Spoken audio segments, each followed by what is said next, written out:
Mga ka-allride, samahan natin si Sir Michael B. na alamin ang kalagayan ng CLX or Central Luzon Link Expressway. Let's go! Ano na ang kalagayan ng kalsada na to, kung malapit na ba siyang matapos? Kasi doon sa may area doon, merong hindi pa nagagawang portion doon, hindi pa na-i-asphalt. Medyo hindi na mga delikado kasi mabilis ka tapos magugulat ka, meron pa palang putol na daan, hindi pa siya simentado. Itong dinadaan natin ngayon, San Juan, San Juan exit. Dito tayo pumasok. Galing tayo doon sa Cabanatuan, Aliaga Road, at dito tayo dadaan, papunta tayo sa papunta doon. Alright, okay guys, testin natin ito kung paano. Cabanatuan doon pa sa kanan, Cabanatuan doon. At ang papuntang Tarlac dito sa kaliwa. Yan bali ang Cabanatuan dati merong exit diyan, ngayon wala na. Tinanggal na siguro dahil ginagawa na naman nila. Dito tayo sa area na ito kung saan magme-merge na tong kalsada na to papunta sa main expressway niya. So ngayon wala pa kasi wala pa nang gagaling sa Cabanatuan. Kumbaga maluwag pa lang tayo. Dito mapapansin niya may mga small CC pa kasi siya wala pa kasi wala pa ng mga restriction sa kanila diyan. Lahat hindi possible kasi wala pa siyang mga tawag dito toll gate o toll booth na kung saan ay pag naging operational na ito ang tanging makakadaan lamang is kung sa motorcycle is 400 above tapos yung mga maliliit hindi na sila makakadaan, doon na sila dadaan sa Cabanatuan Aliaga Road. Alright, let's go! Dito merging traffic, salubungan. Pagdating sa salubungan siya dito hindi pa sa kabila, ginagawa pa kasi yung kabilang side ginagawa pa. Kumbaga dito parang doon dumadaan yung mga equipment nila kaya dito pinapadaan yung mga sasakyan. Malayo pa doon sa portion doon sa unahan, meron doon yung hindi pa natatapos na kalsada, yung hindi pa na-ispalto. Yun ang gusto nating malaman kung ano na ang kalagayan kasi nung dumaan ako dito nung maulan ay talaga naman lubak-lubak yung grabe talaga, hukay talaga yung daan. Kaya papansinin ninyo, para makikita nyo sa camera yung mga tail light nila talaga nag-iilawan kasi humihinto kasi delikado dun minsan nga akala mo tuloy-tuloy ka lang, whoop, ayun pala malalim na pala, mabibigla ka na lang kung hindi ka alerto. Alright, Aliaga exit 2 kilometers. Aliaga exit. Okay, dito two-way dito sa isang lane na to. Ito yung portion na hindi pa tapos. Pero ay mo ko lang kabila nakatapos na. Ilang layer to isang layer, isa. Tapos mayroon pang layer uli na susunod. Alright, ito nang mahirap dito. Matubig, ayan sabi ko. Yan sa kabila ginagawa na espalto na sa kabila. Kahit pa paano sa kabila, maganda na. Yan, ganda rito. Gamitin natin yung natin loads at pagiging motorcycle natin. Lamang dito yung mga gantong uri ng bike, medyo dual sportsman to. Kaya pag medyo masakit sa puwet, tayuan mo lang.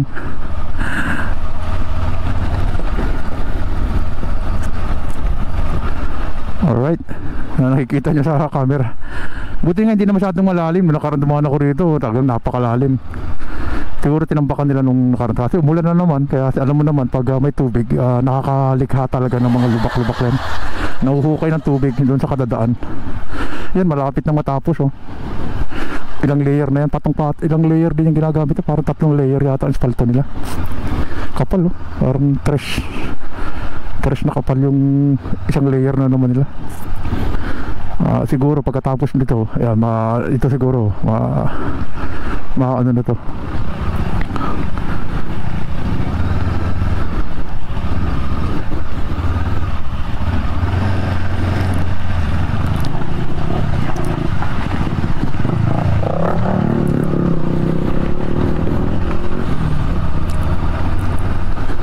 Alright, yan, malapit na, doon na lang, kunting tiyaga na lang.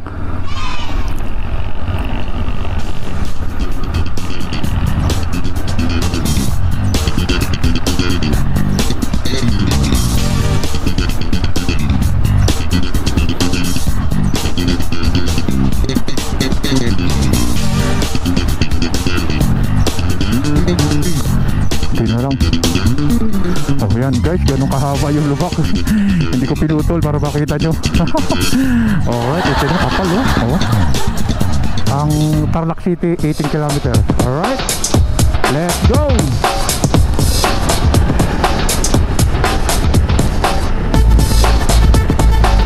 Ito yung pagkagaling sa kabila ng lulusot.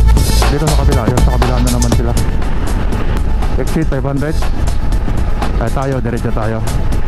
Putungo tayo ng Tarlac.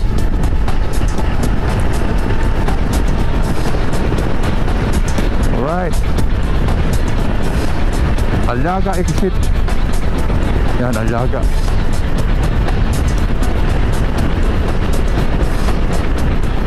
Oh, yung Aliaga exit. Okay na rito. Susunod siguro parang ano to, boot na lang ano, yung full boot na lang ang kailangan dito.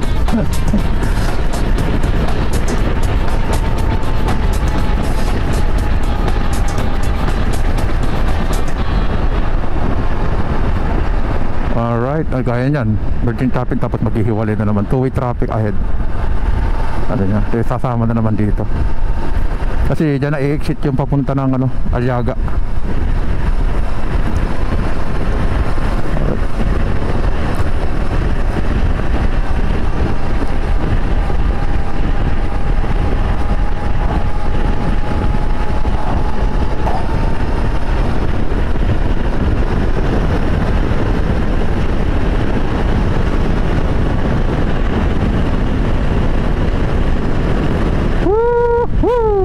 Ganda ng daan dito. Sana lahat ng kalsada ganito kaluwag.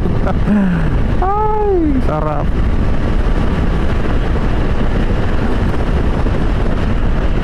Wala lang tayo, slow down lang tayo. At medyo saan tayo pag open. Woohoo!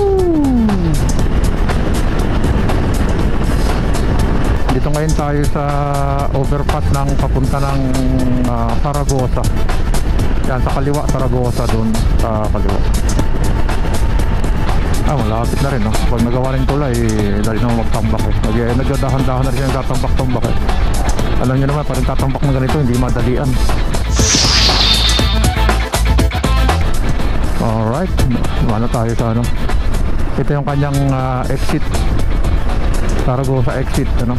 Vice versa doon sa kabila. Ito, merging din dito. Nag-merge din yung sa kabila. Gano na yan.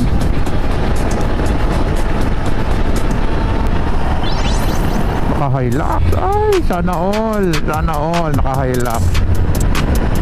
Sana all. Overtake na muna tayo at medyo mabigat yung karga ng truck. Pero kung walang karga yan, bibilis ng mga yan.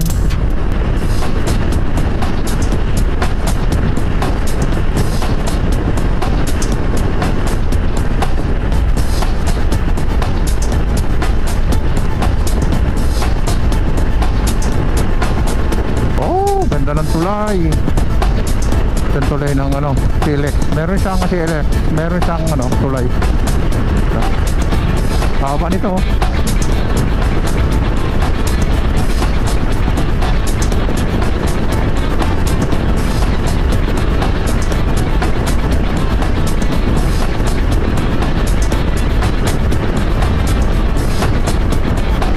Chill ride lang tayo. Chill ride lang. At makakarating din naman tayo. Hindi naman tayo nagmamadali. Alright.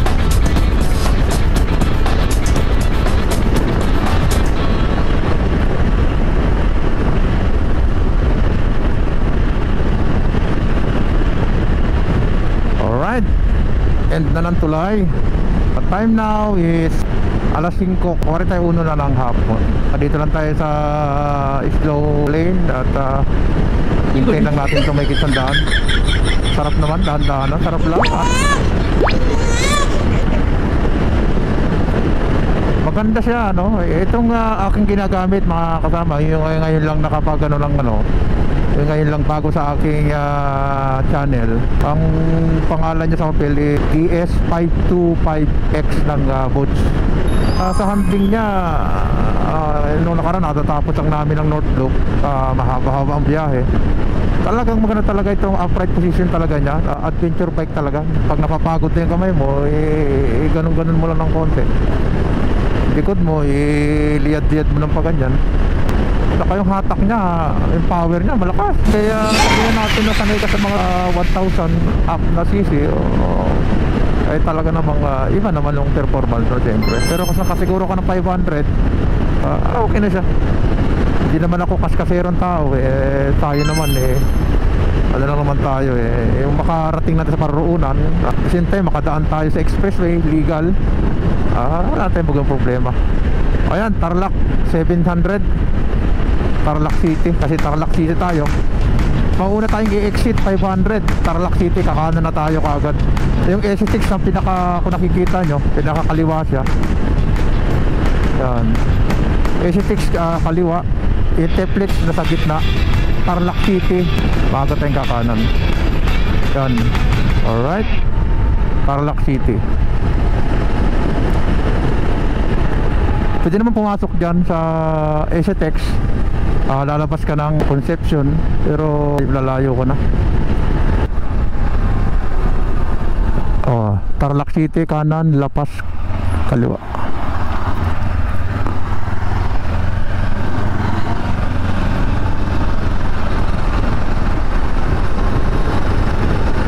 Nakita nyo naman kung gaano na yung sitwasyon ng kalsada. Ang hindi na lang natatapos totally yung papunta ng Cabanatuan, saka doon pa sa unahan, Saragosa, hindi pa tapos. At the same time, yung sinasabi ko na putol na kalsada, hindi pa rin nila natatapos. Ngayon laging maulan, kaya siyempre isa sa mga dahilan kung bakit napapatagal yung kanilang ginagawa. Kasi ilalatago na lang asfalto, basa naman yung lupa papunta ng STX na Manila, Subic, STX na. Alright. Yes. Maraming salamat sa inyong pagsuporta mga ka-alright. Sana maging isa na rin kayo sa mga nagra-ride. Yung marating mo yung mga ibang lugar na nakamotor ko lang. Kung may sasakyan ka, iba pa rin yung nakamotor. Kahit naka-big bike ka, hindi naman kailangan lagi matulin magtulin ka sa tamang lugar. Pero pag medyo alam mong alanganin, huwag ka magtulin. Gamitan mo lang ng disiplina. Hindi porket naka-big bike ka, lagi ka na lang magtulin. Siyempre